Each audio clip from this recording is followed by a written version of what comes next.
اکثر لوگ نماز فجر کو غلط پڑھتے ہیں، جس کی وجہ سے گھر میں غربت آتی ہے۔ نماز فجر کا صحیح مکمل طریقہ کیا ہے؟ بسم اللہ الرحمن الرحیم۔ نماز فجر اسلام کے 5 فرض نمازوں میں پہلی اور نہایت عظیم برکتوں والی نماز ہے، جو رات کی تاریکی کے اختتام اور دن کی روشنی کے آغاز پر ادا کی جاتی ہے۔ یہ وہ لمحہ ہوتا ہے جب کائنات سکون میں ہوتی ہے، فضائیں پاکیزہ ہوتی ہیں اور اللہ تعالیٰ کی رحمتیں خاص طور پر نازل ہو رہی ہوتی ہیں۔ فجر کی نماز بندے اور رب کے درمیان دن کی پہلی ملاقات ہے، جس میں بندہ نیند کی لذت کو قربان کر کے اپنے رب کے حضور حاضر ہوتا ہے، اس لیے اللہ تعالیٰ کو یہ ادا بے حد محبوب ہے۔ قرآن مجید میں فجر کی قسم کھا کر اس کی عظمت بیان کی گئی اور فرمایا گیا کہ فجر کی نماز میں حاضر ہونے والوں کی گواہی فرشتے دیتے ہیں۔ نبی کریم صلی اللہ علیہ وسلم نے فجر کی نماز کو منافقین پر سب سے زیادہ بھاری نماز قرار دیا، کیونکہ اس میں اخلاص، سچائی اور اللہ سے سچی محبت کا امتحان ہوتا ہے۔ آپ صلی اللہ علیہ وسلم نے فرمایا کہ فجر کی 2 رکعت سنتیں دنیا اور اس کی تمام نعمتوں سے بہتر ہیں۔ اس سے معلوم ہوتا ہے کہ فجر صرف ایک نماز نہیں بلکہ ایمان کی طاقت، روح کی تزکیہ اور دن کی کامیابی کی بنیاد ہے۔ جو شخص فجر کی نماز باجماعت ادا کرتا ہے وہ اللہ کی حفاظت میں آ جاتا ہے، اس کے دل میں نور بھر دیا جاتا ہے، اس کے رزق میں برکت آتی ہے اور اس کا پورا دن خیر کے ساتھ گزرتا ہے۔ فجر وہ نماز ہے جو گناہوں کی تاریکی کو چیر کر ہدایت کی روشنی عطا کرتی ہے، جو انسان کو سستی، غفلت اور شیطان کے وار سے بچاتی ہے۔ جو لوگ فجر کے پابند ہو جاتے ہیں ان کی زندگی میں نظم و سکون اور برکت آ جاتی ہے، اور جو فجر کو چھوڑ دیتا ہے آہستہ آہستہ دل کی روشنی سے محروم ہو جاتا ہے۔ نماز فجر کی عظمت اس بات سے بھی ظاہر ہوتی ہے کہ یہ وہ نماز ہے جو اندھیروں میں روشنی کی پہچان بن جاتی ہے۔ جب انسان سوتا ہوا بستر چھوڑ کر وضو کے ٹھنڈے پانی سے تازگی حاصل کرتا ہے اور خاموش فضا میں اللہ اکبر کی صدا بلند ہوتی ہے تو یہ لمحہ دراصل ایمان کی فتح کا لمحہ ہوتا ہے۔ فجر کے وقت پڑھی گئی نماز دل کے زنگ کو دھو دیتی ہے اور روح کو ایسی طاقت دیتی ہے کہ انسان دن بھر گناہوں سے بچنے کی کوشش کرتا ہے۔ اس لیے نبی کریم صلی اللہ علیہ وسلم فجر کے بعد بیٹھ کر اللہ کا ذکر فرمایا کرتے تھے اور سورج نکلنے تک دعا میں مشغول رہتے۔ یہ وقت قبولیت دعا کا خاص وقت ہے۔ اس لمحے مانگی گئی دعائیں دل کی گہرائیوں سے نکلتی ہیں اور آسمانوں تک پہنچتی ہیں۔ فجر کی نماز انسان کے کردار میں مضبوطی پیدا کرتی ہے۔ جو شخص فجر کا پابند ہو جاتا ہے وہ وعدوں کا پکا، سچا اور امانت دار بن جاتا ہے، کیونکہ جو رب کی بلانے پر فوراً حاضر ہو جائے وہ بندوں کے حقوق میں بھی کوتاہی نہیں کرتا۔ فجر کی نماز معاشرے میں امن اور خیر کا سبب بنتی ہے، کیونکہ اس کے پڑھنے والوں کے دلوں میں حسد، کینہ اور نفرت کم ہو جاتی ہے۔ یہ نماز انسان کو وقت کی قدر سکھاتی ہے اور زندگی کو بے مقصد بہاؤ سے نکال کر مقصدیت کی راہ پر لے آتی ہے۔ فجر کی برکت سے گھروں میں سکون، رزق میں وسعت اور اولاد میں نیکی پیدا ہوتی ہے۔ اسی لیے بزرگان دین فرماتے ہیں کہ جو گھر فجر سے آباد ہو جائے وہ گھر اللہ کی رحمتوں سے خالی نہیں رہتا۔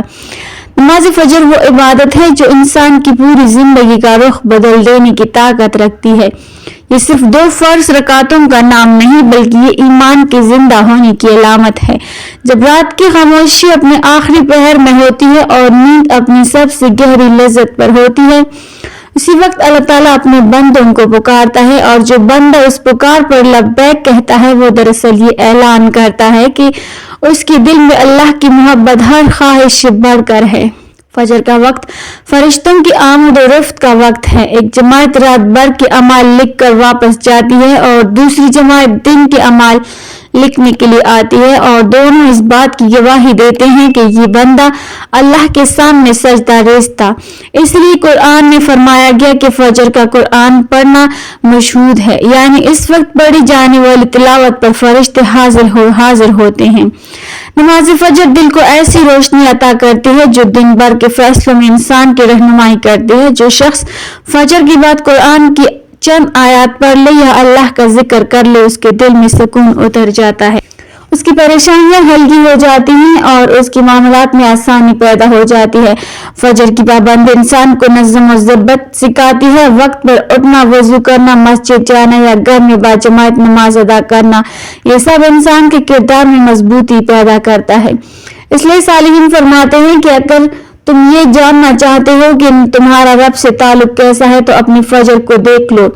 نبی کریم صلی اللہ علیہ وسلم نے فجر کی نماز کو دنیا اور آخرت کی کامیابی سے جوڑا۔ آپ نے فرمایا جس نے فجر پڑھی وہ اللہ کے ذمے میں آ گیا، یعنی اللہ تعالیٰ خود اس کی حفاظت فرماتا ہے۔ اس دن کوئی آفت یا اس پر غالب نہیں آتی مگر وہ اللہ کی اجازت سے ہی ہوتی ہے۔ فجر کی سنتوں میں جو خیر چھپی ہے اس کا اندازہ اس بات سے لگایا جا سکتا ہے کہ آپ صلی اللہ علیہ وسلم انہیں کبھی نہیں چھوڑتے تھے، چاہے سفر ہو یا حضر۔ یہ 2 رکعتیں ایمان کو تازگی دیتی ہیں اور دل کو دنیا کی محبت سے ہلکا کر دیتی ہیں۔ نماز فجر گناہوں کے بوجھ کو کم کرتی ہے کیونکہ یہ نماز دن کے ابتدا توبہ اور استغفار سے کرواتی ہے۔ جو شخص صبح اپنے رب کے سامنے جھک جاتا ہے اس کے لیے دن بھر گناہوں سے بچنا آسان ہو جاتا ہے۔ فجر کا نور چہرے پر بھی ظاہر ہوتا ہے، دل نرم ہو جاتا ہے، آنکھوں میں حیا آ جاتی ہے اور زبان سے خیر کے کلمات نکلتے ہیں۔ فجر کی پابندی کرنے والوں کے بارے میں کہا جاتا ہے کہ ان کی دعا میں تاثیر ہوتی ہے کیونکہ انہوں نے دن کی پہلی ساعت اللہ کے نام پر کر دی ہوتی ہے۔ یہ نماز ہمیں یاد دلاتی ہے کہ اصل کامیابی دولت یا طاقت میں نہیں بلکہ رب کی اطاعت میں ہے۔ جو شخص فجر کی قدر کر لیتا ہے اللہ تعالیٰ اس کی زندگی میں ایسے دروازے کھول دیتا ہے جن کا اسے خود بھی گمان نہیں ہوتا۔ اس کے رزق میں برکت، اس کے وقت میں وسعت اور اس کے دل میں اطمینان ڈال دیا جاتا ہے۔ اور جو فجر کو معمولی سمجھ لیتا ہے وہ آہستہ آہستہ روحانی کمزوری کا شکار ہو جاتا ہے۔ نماز فجر کی حقیقت یہ ہے کہ یہ بندے اور اللہ کے درمیان ایسا عہد ہے جو ہر صبح نئے سرے سے تازہ ہوتا ہے۔ جب مؤذن کی آواز فضا میں گونجتی ہے تو دراصل یہ اعلان ہوتا ہے کہ رات ختم ہو گئی اور بندے کے لیے ایک نیا موقع آ گیا۔ فجر کی نماز ہمیں یہ احساس دلاتی ہے کہ زندگی کی اصل کامیابی نیند کے لمحات بڑھانے میں نہیں بلکہ اللہ کی رضا حاصل کرنے میں ہے۔ جو شخص اندھیروں کو چھوڑ کر روشنی کی طرف قدم بڑھاتا ہے اللہ تعالیٰ اس کے دل کے اندھیروں کو بھی روشنی میں بدل دیتا ہے۔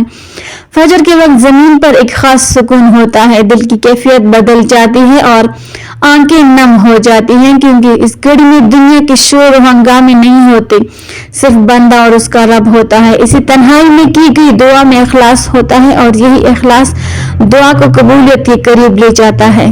بزرگان دین فرمایا کرتے تھے کہ فجر کے وقت کی عبادت دن بھر کی عبادت کا وزن بڑھا دیتی ہے۔ جو شخص اس وقت اللہ کو راضی کر لے اس کے باقی دن کے معاملات خود بخود سنورنے لگتے ہیں۔ نماز فجر انسان کو یہ سکھاتی ہے کہ ہر دن کی شروعات شکر سے ہونی چاہیے۔ جب بندہ سجدے میں جا کر یہ اقرار کرتا ہے کہ اے اللہ تو ہی میرا خالق، رازق اور مددگار ہے تو اس کے دل سے خوف اور بے یقینی نکل جاتی ہے۔ فجر اس کے دل سے خوف اور بے یقینی نکل دیتا ہے۔ فجر کے بعد جو شخص تسبیح و استغفار کرتا ہے اس کے گناہ معاف ہوتے ہیں اور اس کے لیے آسمان سے رحمتوں کے دروازے کھول دیے جاتے ہیں۔ یہی وجہ ہے کہ صحابہ کرام رضی اللہ عنہم فجر کے بعد دیر تک ذکر میں مشغول رہتے اور دنیاوی مشاغل سورج نکلنے کے بعد شروع کرتے تھے۔ فجر کی نماز اجتماعی لحاظ سے بھی بڑی اہم ہے۔ مسجد میں کھڑے ہو کر ایک ہی صف میں امیر و غریب، حاکم و محکوم سب برابر ہو جاتے ہیں۔ یہ منظر اس بات کی عملی تصویر ہوتا ہے کہ اللہ کے نزدیک سب کی حیثیت اطاعت سے ہے نہ کہ منصب یا مال سے۔ فجر کی باجماعت نماز دلوں کو جوڑتی ہے اور معاشرے میں بھائی چارے کو مضبوط کرتی ہے۔ یہ نماز انسان کو امید دیتی ہے کہ جیسے رات کے بعد دن ضرور آتا ہے ویسے ہی ہر مشکل کے بعد آسانی ہے۔ جو شخص فجر کے وقت اللہ کے سامنے اپنے آنسو بہا دیتا ہے اللہ تعالیٰ اس کے دن کو خوشیوں سے بھر دیتا ہے۔ جو فجر کو تام لیتا ہے اللہ تعالیٰ اس کا ہاتھ نہیں چھوڑتا۔ نماز فجر کی ادائیگی میں ہماری سستی و غفلت اور کاہلیاں کوتاہی انتہا کو پہنچی ہوئی ہیں۔ کوئی بھی موسم ہو باقی 4 نمازوں کے مقابلے میں فجر میں نمازی بہت کم تعداد میں ہوتے ہیں۔ یہی حال گھروں میں خواتین کی نماز فجر کا ہے۔ فجر میں وہ اہتمام نہیں ہوتا جو باقی 4 نمازوں کی ادائیگی میں ہوتا ہے۔ موسم گرما میں راتیں چھوٹی ہونے کا بہانہ اور موسم سرما میں صبح سردی کا عذر، لیکن ہمارا ہر بہانہ اور عذر نماز میں کوتاہی و غفلت کے سلسلے میں اللہ کے ہاں قابل قبول نہ ہوگا۔ ہم میں سے اکثر لوگوں کو ایک شکوہ ہمیشہ رہتا ہے کہ روزی میں برکت نہیں، گھر میں برکت نہیں، کتنا ہی کمائیں پتہ ہی نہیں چلتا کہ کہاں گیا۔ ہر وقت کوئی نہ کوئی پریشانی رہتی ہے، کبھی بیماری تو کبھی کوئی اور تنگی۔ اگر ہم اس تمام بے برکتی، تنگ دستی، بے روزگاری اور پریشانیوں کو نماز فجر کی عدم ادائیگی کے پس منظر میں دیکھیں تو معلوم ہوگا یہ سب بے برکتی اسی سبب سے ہے کہ ہم نماز فجر کی ادائیگی میں حد درجے کوتاہی، غفلت، لاپرواہی اور سستی کا شکار ہیں۔ رسول اللہ صلی اللہ علیہ وسلم کے اس حوالے سے متعدد احادیث موجود ہیں جن میں رزق کی تقسیم و فراوانی اور برکت کو نماز فجر کی ادائیگی سے مشروط کیا گیا ہے۔ ایک فرمان نبی صلی اللہ علیہ وسلم کا مفہوم ہے کہ رزق تقسیم کرنے والا فرشتہ ہر صبح فجر کے وقت بندوں کا رزق لے کر زمین پر اترتا ہے، لہٰذا جو دروازہ فجر کے وقت کھلا ہوتا ہے فرشتہ اس کا رزق دروازے پر رکھ کر چلا جاتا ہے، اور جو دروازہ فجر کے وقت بند ہوتا ہے فرشتہ اس کا رزق واپس لے کر چلا جاتا ہے۔ اس فرمان میں نبی صلی اللہ علیہ وسلم نے فجر کے وقت دروازہ کھلا ہونے کا مطلب یہ ہے کہ جس گھر کے افراد صبح فجر کے وقت بیدار ہو کر نماز فجر ادا کرتے ہیں انہیں ان کا رزق عطا کر دیا جاتا ہے۔ دروازہ بند ہونے سے مراد یہ ہے کہ رہنے والے صبح فجر کے وقت سوتے رہتے ہیں اور نماز فجر کی ادائیگی میں غفلت و کوتاہی کے مرتکب ہوتے ہیں، انہیں ان کے رزق سے محروم رکھا جاتا ہے۔ ہم میں سے اکثر نماز فجر خصوصاً اور دیگر نمازوں کو عموماً چھوڑ کر اپنے گھروں میں خیر و برکت کے لیے قرآن خوانی، میلاد کی محافل کے انعقاد، لوح قرآن کی تعویذ آویزاں کرنے جیسے نیک کاموں کی طرف متوجہ ہوتے ہیں۔ اس سے تو انکار نہیں کہ بلا شبہ ان تمام کارہائے خیر میں برکت کا عنصر موجود ہوتا ہے، لیکن قرآن خوانی، محفل، میلاد، لوح قرآن کے نقش گھر میں آویزاں کرنے سے خیر و برکت کا ہونا نماز کی ادائیگی سے مشروط ہے۔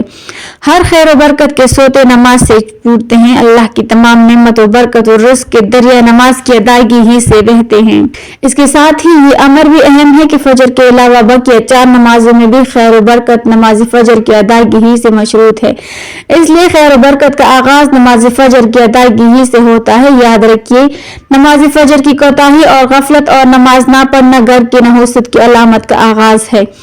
رسول اللہ صلی اللہ علیہ وسلم نے ایسے مسلمان کو خبیث اور منافق قرار دیا۔ آپ صلی اللہ علیہ وسلم نے فرمایا کہ ایسے شخص کو میرا دل چاہتا ہے کہ آگ لگا کر جلا دوں۔ ناظرین، کبھی آپ کے ذہن میں یہ سوال آیا ہے کہ اللہ نے ہمیں فجر کے وقت جاگنے کا حکم کیوں دیا ہے؟ کیا فجر کا وقت صرف نماز پڑھنے کا وقت ہوتا ہے؟ کیا اس وقت کے پیچھے ایک راز پوشیدہ ہے؟ وہ راز کیا ہے؟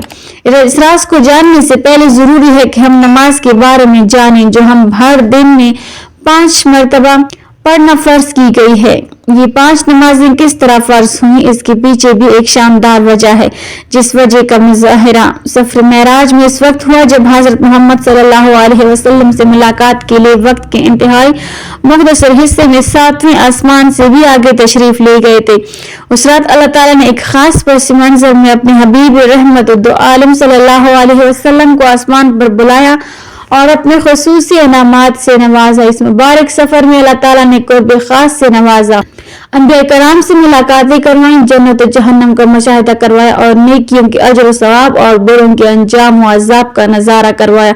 اس عظیم سفر میں بہت سے انعامات سے نوازا گیا، جن میں ایک خاص انعام امت کے لیے نماز کا تحفہ بھی ہے اور قیامت تک کے لیے انسانوں کو اپنے معبود اور خالق سے قریب تر کرنے کا عظیم تحفہ اور عبادت یعنی نماز اسی سفر میں عطا کی گئی۔ معراج کی رات جب آپ صلی اللہ علیہ وسلم کو 50 نمازوں کا حکم دیا گیا تو حضرت موسیٰ علیہ السلام کے کہنے پر آپ نے اللہ سے 50 نمازوں میں نرمی کی درخواست کی، اور ایسا کئی بار ہوا، یہاں تک کہ اللہ نے امت محمدیہ کے لیے دن میں 5 نمازوں کا حکم دیا، جس کے بعد بھی حضرت موسیٰ علیہ السلام نے آپ صلی اللہ علیہ وسلم کو 5 نمازوں میں کمی کے لیے اللہ کے پاس ایک بار پھر جانے کا مشورہ دیا، لیکن تب آپ صلی اللہ علیہ وسلم نے فرمایا کہ میں نے اپنے رب سے کئی مرتبہ درخواست کر لی ہے، یہاں تک کہ اب مجھے حیا آ گئی ہے اور اب میں راضی ہوں اور اس حکم کو ہر طرح سے تسلیم کرتا ہوں۔